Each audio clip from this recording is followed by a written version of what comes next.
Hey guys, welcome to my channel. This is Bambi's Breakdown, where me, Bambi, aka Richard, will also be talking about a bunch of movies, movie talk, and just stuff that's going on in the film industry as well, and all that like that. Most of my stuff's gonna be movie reviews and things like that, but you know, I can change it up every now and again. I'm super into video games as well, and super into comics, so maybe, you know, I'll throw a couple of those videos in there, mix and match whenever I want to, but for now, we're gonna be just talking about movies.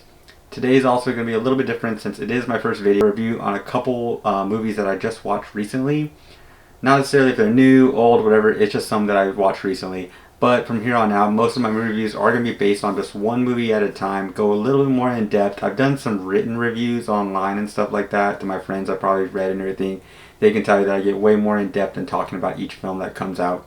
But today we're just going to be talking about a couple quick ones, and at the end, I might, you know, ramble on a little bit too about what's going on with the film industry, movie industry. Example, like theaters still not opening, movies getting pushed back, and stuff like that. But for today, we're going to be talking about a couple quick movies real quick. Here's my first one right here. Jack Frost. Not the family-friendly Jack Frost. This is the horror movie Jack Frost that came around at the same time too as well. This movie directed by Michael Cooley. Also stars Shannon Elizabeth from like the American Pie movies. You know, she spotted too in that '70s show as well. A couple other things. But yeah, this is Jack Frost. Now this movie is basically what it's supposed to be. It's about a killer snowman. A guy basically gets his spirit into a snowman. After that, he goes around wreaking havoc and just killing people. One of my favorite scenes to this day, and I remember it as a child because I remember watching this movie by accident, kind of as a child, and there's a bathroom scene. If you've seen the movie, you know what I'm talking about, where basically all you see is like a girl taking a bath and then the nose popping up, and basically he has intercourse with this girl using the carrot, you know, as his object. And he even forms up from the water, I don't know how, but he forms up from the hot water to make himself a snowman again and kills her to death after that. One of the best scenes, you know, possibly in this movie. If you haven't seen Jack Frost 2 as well, definitely watch that after you watch this one. It's just as comedic and just as great as it's supposed to be, just like this one. That one, though, I definitely give it probably a B+, just because of how ridiculous and stupid it is. It knows what it is, it knows what it wants to be, and that's what it is. It's giving you everything that you needed. You know, it's typical bad acting, bad puns, but it's so great at the same time where you can't look away. Every step of the way is so amazing. But on to my next movie. It's going to be The Man from Nowhere. This one I watched years ago, actually, on Netflix.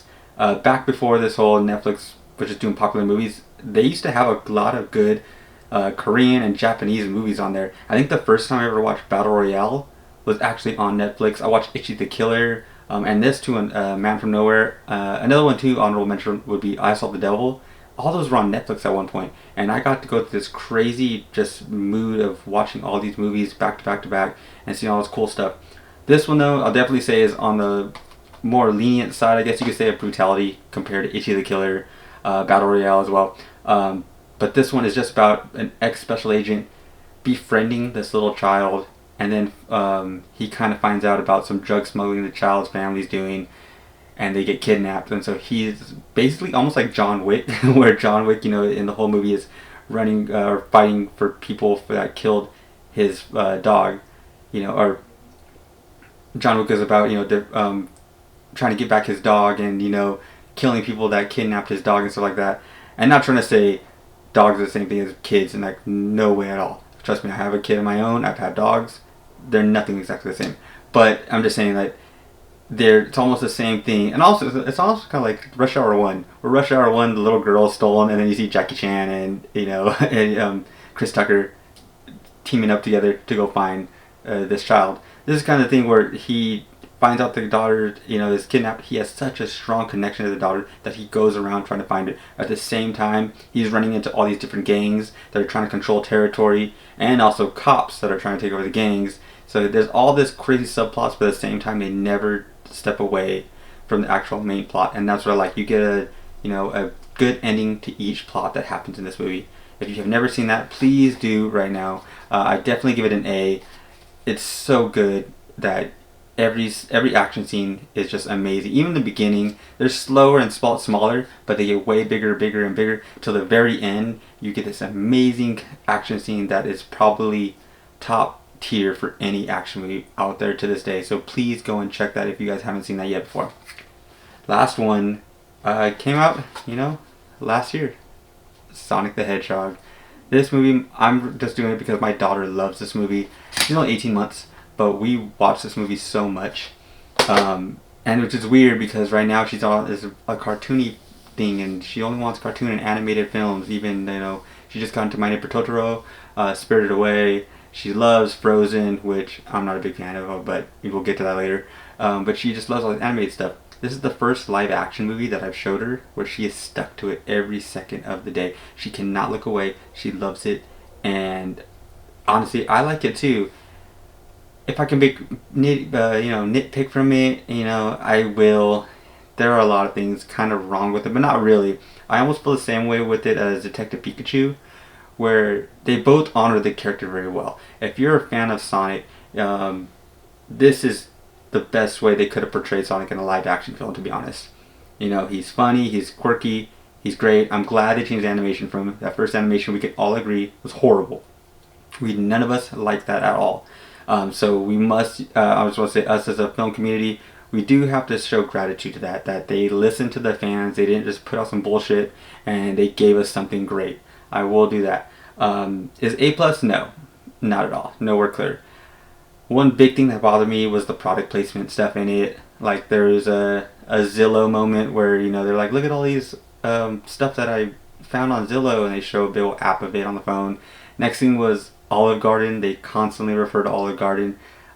Even to the end, one of the end scenes is them getting a gift card for Olive Garden. Wasn't a big fan of that.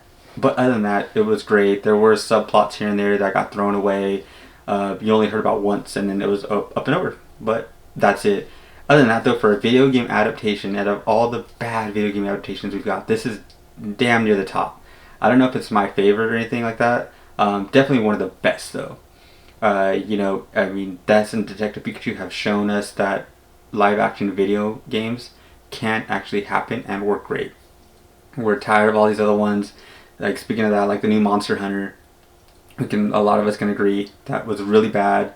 The Resident Evil movies, House of the Dead. I can go on, list. But this shows that we have potential for video game live action films to actually work and be great. For this movie, though, I definitely would give it a B, because I really don't find anything too bad with it. It's great, it's watchable for the family and everything like that. So, for example, for me, when I put it on for my daughter, she just stares and laughs. She loves seeing She loves seeing Sonic run around and do crazy stuff.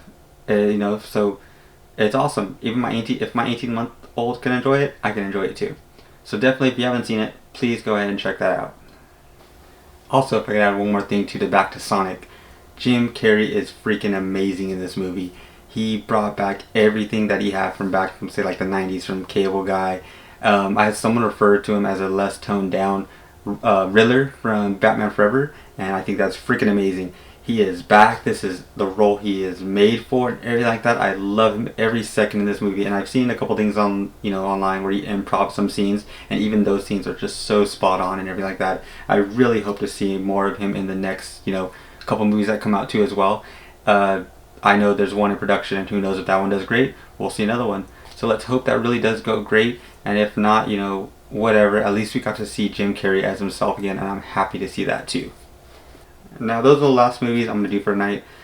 But I do just want to say, I really miss movie theaters. This whole pandemic, everything has set us back so much. I'm so used to seeing a movie almost every week.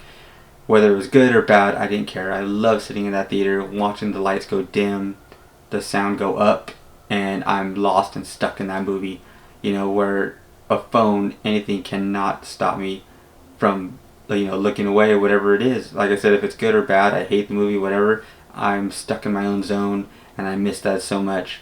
Really hoping that theaters open back up. I live in California, where everything is still pretty much locked down for the most part. Even in my county, we don't have dine-in and outdoor seating at all. So it just really sucks right now. When theaters will open up back here, we really don't know. I know some other states have it, and that's awesome. But at the same time, please out there, be safe, guys. Some of us have had scares and everything like that. So just be safe while you're out there too. And I want to be safe as well. Same time, I can't hide my feelings and hide that I miss something so much. And just hoping that it reopens very, very soon.